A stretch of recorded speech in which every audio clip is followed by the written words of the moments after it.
Welcome back, guys, to another episode of Hoops and Football. I am Shannon. Today is the Serpell report. I don't use the I word, unlike the boys over the Big Tiger Footy Cast. The Serpell report has dropped for round 12, and unfortunately, as probably most of you here, big fans of the old shaft, the old big horse, Sammy Lawler. Unfortunately, he has hurt his hamstring. It is the same injury he did prior to being drafted. So hopefully it's slightly, fixable and not too bad of an injury. Looks like the Nankervis will be back. Tom Lynch should be back. So we'll just break down the report. So two injuries came out of the Dream Time at the G on Friday night. That was Thompson Dow with the dislocated kneecap, Sammy Lawler with a hamstring injury. And also the reports are coming off the VFL that Dion Prestia and Taylor Young and McCarthy Lafau all put up good coming back off their injuries for their first games. Obviously, modified times, but that's still great. So, Tom Lynch is a test, concussion, so he just has to get through the last couple of stages of concussion protocols, which means he should be available for the Giants game next week over at the GM Stadium, whatever it's called. Matt Kalina, he's a test as well for his knee. Jane Short is still 1 to 2 weeks away. It just says Short. Sadly, Short's calf injury isn't progressing as well as we would like. Look, in the end, it may not be the worst thing. It gives the club and Ooze a chance to work some things. And as we're kind of seeing, what's it now, 3 games that Sammy Banks is in the high 25 plus disposal 600 metres game. So it's kind of been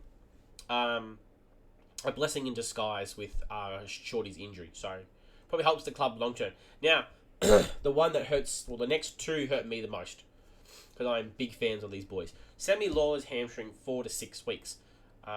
So that really kind of hurts me, or irks as you could say, because he's kind of bit, we had that one game without him, and really you could tell the difference when you don't have a player of his caliber in our team. So it's probably going to hurt us more than we think.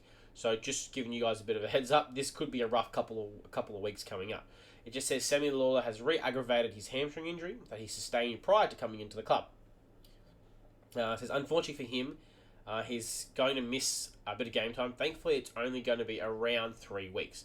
So what do we have? We have the Giants this Saturday, I think it is, at 4:15 over in Sydney. Then we have the Sydney Swans at the MCG on, I think it's a Sunday. We have the bye, and then we're back for the Bulldogs game.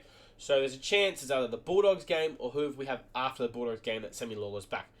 Look, and I'm not against them making it 6 weeks. Like, we're not playing for anything right now, so why not give him 6 weeks and just stretch him out and give him the time? And then maybe when he comes back in, it's straight into the VFL for two or three quarters. Cool, you're good, back into the senior side. Now, my other one that I don't like, who the kind of reports coming out of the game was it might not be too serious, but it's come out to be pretty bad. Thompson Dow has done his patella, 6 to 8 weeks for that injury. So it says, unfortunately, Thompson Dow dislocated his kneecap. We'll see how he progresses over the next little while. So obviously they don't know the full effect of the damage maybe have done when the kneecap went in and back out. So obviously I think they've just gone with the 6 to 8 weeks as a precaution. As Serpell kind of does with all these young boys, he gives them more time than they're meant to, which is probably good because we never used to do that. We used to go, they're back soon, and then, timeline came up, boom, nothing happened. I'm happy to see Taj Houghton's down to 4 to 7 weeks. Gibkiss is 5 to 8 weeks. So look, if you look at that timeline between those two, there's a chance they all come back at the same time as a Gibkiss. So Dow and Sammy Lawler. So who knows? We might be getting all these young players back in the VFL and have a nice, strong VFL side in a couple of weeks. It just says both Taj and Gibbo are doing really well. We expect to see them out training in the next few weeks with non-contact hat on, which is fine. About 4 or so weeks of that, we could expect them out there playing. So I'm guessing it's sort of a mini training camp for them to maybe get themselves back into fitness. And get their body ready to go to play senior footy. Harry Armstrong, 6 to 8 weeks away. That still kind of makes me sad. He's just chipping away. That's pretty much all. It's just going to be a long process for him to return. back. And then Josh Smiley is 6 to 8 weeks as well, which is kind of sad because I think Smilsey's going to be a big superstar. Just says Smilsey is progressing quite well, but again, not really many updates as well. So they're just focusing on, yep, they repeated it again. We wanted to focus on his development from an athletic way. His hamstring is quite good. We just want to make sure that he's ready to play senior footy if possible.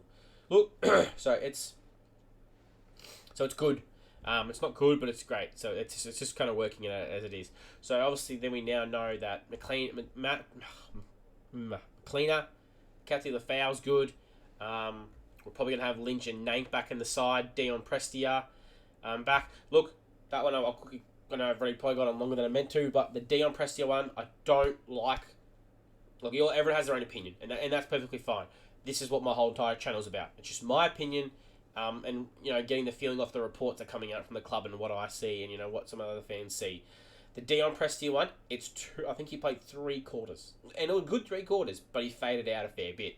If you watch the game, he just kind of drifted here and there, popped up, good, kicked a goal, and then you had 20 disposals. But I think he still needs another 2 weeks in the seniors before he can come back in. I think that word that he Ooze said at the start of the year, selection integrity, it's got to stay. 1 week isn't enough, so you got to reward these other players. He needs at least 2 games or 3 games. 3 games to me, close to a month worth of football in the VFL to prove that his body's going to hold up. Because there's no good getting him in there, and that same week he comes in after playing 2 or 3 good quarters in the VFL. Boom, he's out again. He's out for the rest of the year, and we've missed out on a mid-season draft because we thought he could go and we pushed him too early. So obviously, we have to just be very wary of that and make sure we're not pushing the club sooner to get this done. So, all right, guys, I'll probably ramble on a bit longer. It's just that some of these injuries kind of made me sad. So, as you guys can see, I'm quite under the weather, but I'm going to soldier on and get through it. All right, guys, that's it for this episode. If you could, just hit that like button. It helps the channel, and subscribe if you enjoy it. Until next time, guys, stay safe, and don't forget, go Tigers.